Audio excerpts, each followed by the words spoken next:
Good evening, everyone. Tip Top Tux and Dream Dress Express locations didn't open their doors today for customers. Instead, a note outside the door at the location on Floyd Boulevard and the one on Sargent Road indicated the stores were closed. KTIV's Clayton Anderson joins us now in studio. So, Clayton, you were able to speak with some customers who worry about a last-minute problem thrown into their wedding plans. What did they have to say?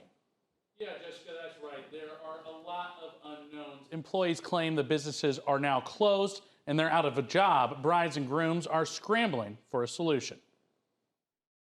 KTIV received this email sent to employees announcing the permanent closure of Tip Top Tux and Dream Dress Express. Now brides and grooms who were counting on dresses or tuxedos are scrambling.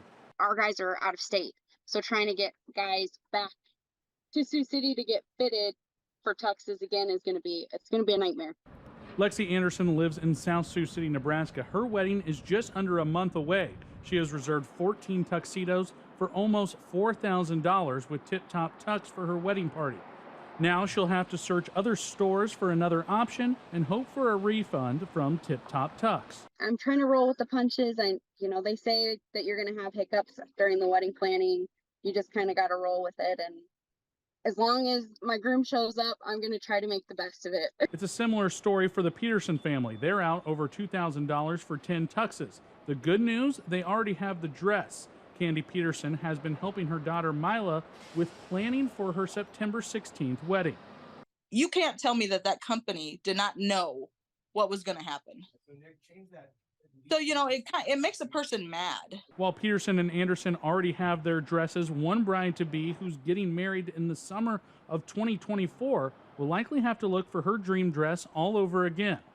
I spent roughly $1,200 for a veil and my dress, and I still have to pay the other half of the dress.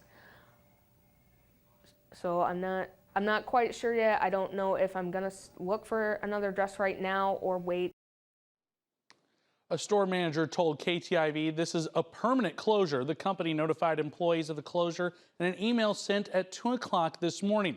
They said no severance or benefits will be provided to employees, and customer Abby Johnson told me the local owners are doing everything they can to get tuxedo in stock to customers. They're encouraging customers to dispute the charge on their credit cards as a way to get their money back for tuxedos and dresses that aren't in stock.